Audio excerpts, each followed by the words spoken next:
Hai, welcome to Artokels. Beberapa hari lagi mungkin pada balik ke aktivitas semula karena anak-anak sekolahan udah habis liburnya. Sebagian udah dari kemarin-marin. Sambil nemenin kamu seperti biasa, saya hadir dengan kisah kriminal nyata yang kebanyakan didapat langsung dari kontributor setempat atau melalui surat kabar cetak yang dikirimkan. Kali ini sedikit unik sebab ada kontroversi mengenai kisah yang terjadi. Buat kamu yang selama ini merasa kehilangan sama YouTuber kriminal wanita cantik Tracy Tania, dia muncul dengan channel baru, tetap nama yang sama, tapi nggak kalah seru dari sebelumnya. Masih dengan pembahasan true crime yang bikin greget dan penyajian super mantap, bakal bikin kamu ketagihan buat nyimak semua kisah-kisah di channel ini. Orang yang sama, namun kasusnya lebih mendebarkan. Saya kasih nih link terbaru Tracy Tania, atau yang belum kenal sebelumnya, boleh nikmati berita kriminal dari YouTuber manis yang satu ini. Link ada di bawah, tinggal klik biar gampang nontoninnya.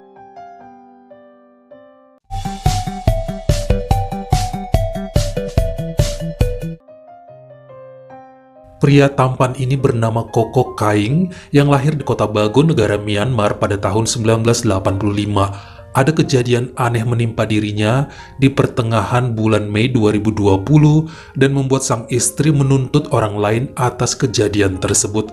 Koko menikah dengan Jani Kaing pada tahun 2014 karena sebelumnya sama-sama bekerja bidang marketing di perusahaan jasa keuangan kota Mandalay. Banyak yang bilang mereka sangat cocok sebab saling pengertian satu sama lain, selalu terlihat mesra, dan hal ini juga dikonfirmasi oleh sang istri yang mengatakan bahwa suaminya adalah sosok idaman setiap wanita, lemah lembut, jago mencairkan suasana, bahkan gak pernah marah sama sekali meski dalam keadaan tertekan.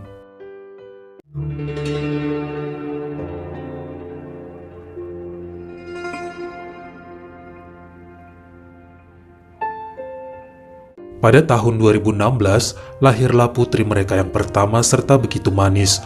Koko ayah yang baik dan sangat perhatian. Tiap pulang kerja, ada aja yang dibawa untuk bikin seneng anak istri. Makanan, mainan, bahkan pakaian yang lagi viral. Lelaki tersebut juga punya hobi memetik gitar dan nyanyi. Sepertinya hal ini menurun pada anaknya sampai mereka sering duet bareng. Benar-benar family man, terkhusus saat sang istri hamil lagi dan berhenti dari kerjaannya. Makin rajin pria itu nyari duit sebab sumber keuangan hanya dari dia seorang. Gak masalah sebab udah kewajiban dan pasti bertanggung jawab. Sampai pada Juni 2019, akhirnya lahirlah putra keduanya yang menambah kebahagiaan mereka. Lengkap dapat sepasang anak, rumah yang besar, serta istri yang baik dan cantik. Benar-benar gambaran keluarga impian.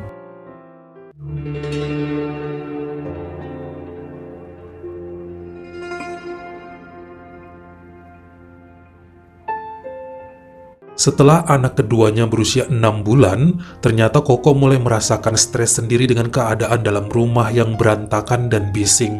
Awalnya, dia selalu pusing dan leher belakangnya sakit tiap kali mendengar tangisan bayinya. Namun mikir ya mungkin karena kecapean kerja dan butuh sedikit ketenangan. Sering ya dibiarkan namun selalu kambuh. Dibicarakan dengan sang istri dan mereka sepakat Koko akan menggunakan earphone tiap kali bayinya menangis atau berisik. Ternyata hal ini berhasil untuk 1 minggu pertama. Yang selanjutnya terjadi adalah tiap kali sang bayi mendekat atau nampak dalam penglihatan, ayahnya itu mual, sesak nafas, dan kembali palanya pusing. Makanya kemudian Jani mencoba nanya-nanya ke teman atau sekedar googling sebenarnya apa yang terjadi. Menurut rekanan, mungkin aja Koko terkena sindrom yang bernama baby blues. Namun umumnya ini terjadi pada seorang wanita yang habis melahirkan anak pertama yang belum terbiasa dengan keadaan. Hampir jarang terjadi pada seorang pria, apalagi untuk bayi kedua. Biasanya kehadiran anak sulung yang bisa memicu sindrom tersebut. Tapi bukan berarti nggak ada sama sekali ya kasus seperti ini, namun langka. Karena gejala itu hadir terus dan minum obat biasa nggak mempan, akhirnya Koko dan istrinya menemui seorang dokter yang juga saudara mereka. Namun setelah diperiksa, nggak ditemukan hal mencolok katanya, tidak ada kelainan atau penyakit membahayakan. Dirinya cuma dikasih obat penenang, serta anjuran untuk ambil cuti dan liburan dulu. Takutnya emang tekanan dari kantor yang terbawa terus sampai ke rumah. Bahkan disuruh juga untuk nambah kedekatan hubungan dengan anak-anak, jangan justru menjauh. Hal ini dilakukan pasangan tersebut selama 2 mingguan, dan setelahnya tetap nggak ada perubahan. Bahkan lebih parah, bukan hanya pada bayinya, namun kalau deket sang istri, jadi mual juga. Mencium aroma tubuh Jani, ngobrol bahkan bersentuhan bikin Koko sakit kepala, sampai remes-remes rambut, dan terkadang dibenturkan ke tembok. Dicoba peluk, cium, dan ngajak begituan, namun semua makin membuat sang suami jijik dan pusing parah. Inilah yang kemudian bikin Koko datang sendirian ke rumah sakit Mandalar dan bertemu dengan seorang ahli saraf yang memeriksa dirinya.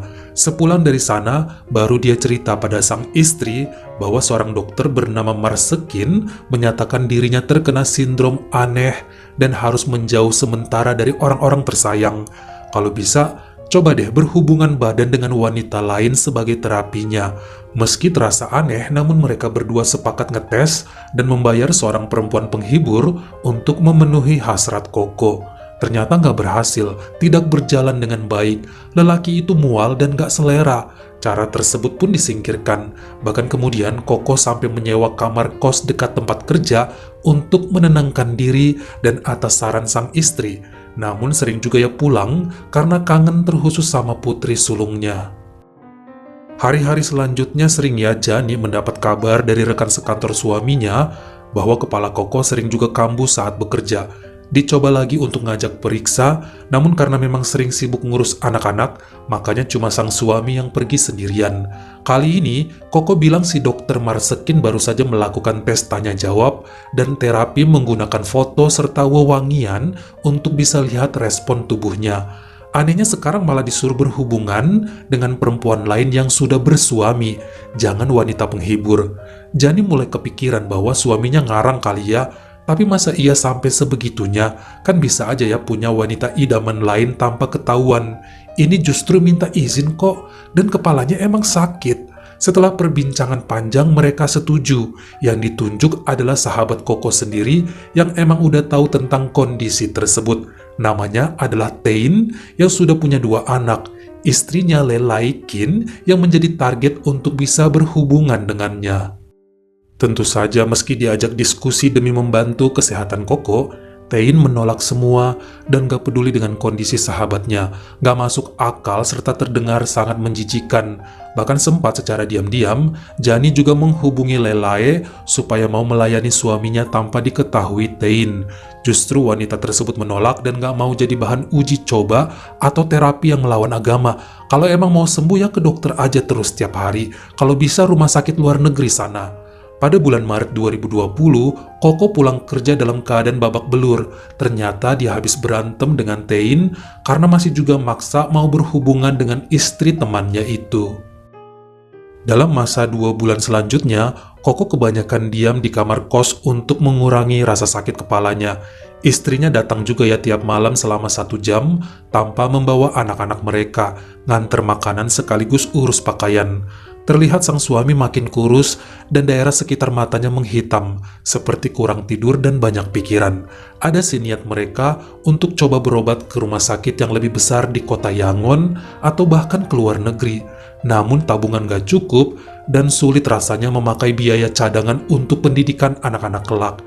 Jani masih ingat ya suaminya bercerita dengan lemas bahwa kemungkinan dia mengidap penyakit yang aneh, perasaan ingin memiliki istri orang lain. Dokternya bilang gitu, tapi emangnya ada sindrom begituan? Walau hatinya perih mendengar hal tersebut dan merasa gak menarik lagi di mata sang suami, Jani cuma ngomong pelan, coba lagi aja cari wanita beristri yang lainnya. Pada Jumat 10 Mei 2020 sekitar jam 9 malam, Jani terkaget saat rumahnya digedor dengan keras dan muncullah seorang pria marah-marah sambil berkata-kata kasar mencari Koko. Tetangga muncul dan ikut menenangkan lelaki itu yang kemudian diketahui bernama Swar Piu Piu. Ternyata dia dulu pernah satu kantor dengan Koko, namun udah setahun resign. Minggu lalu, Koko menelponnya untuk minta berhubungan dengan istri Swar untuk membantu terapi kesehatan saraf dan kepalanya, namun ditolak dengan keras. Ternyata kemarin lusa ada yang ngasih tahu bahwa Koko bersama istrinya Swar yang bernama Julia keluar dari hotel AD1 berbarengan. Makanya pria itu ngamuk, memarahi sang istri dan mencari keberadaan Koko beberapa hari ini. Baru dapat sekarang alamatnya, namun cuma ada Jani dan anak-anak di rumah. Nggak dikasih tahu kontrakan suaminya berada, sebab saat itu kan Swar udah ngamuk dan ngancam akan menghabisi nyawa Koko kalau ketemu. Setelah ditenangkan kepala lingkungan, baru Swar dan temannya mau pulang, namun terus saja mewanti-wanti. Dalam beberapa hari, Jani cuma menghubungi Koko via SMS dan gak berani mendatangi. Takut diikuti, malah entar suaminya kenapa-napa. Hingga pada Rabu sore 15 Mei 2020, dengan kagetnya, Jani menerima telepon dari pihak kepolisian yang memberitahu bahwa sang suami Koko ditemukan sudah nggak bernyawa di area rel kereta api jalur 78 Canayetazan, jadi sekitar 1 km dari stasiun kereta umum Mandalay City. Dan yang lebih mengejutkan lagi adalah lelaki tersebut dinyatakan melompat dengan sengaja ke arah kereta yang melintas cepat, serta menghabisi nyawanya sendiri hingga pergi untuk selamanya di usia yang ke-35 tahun.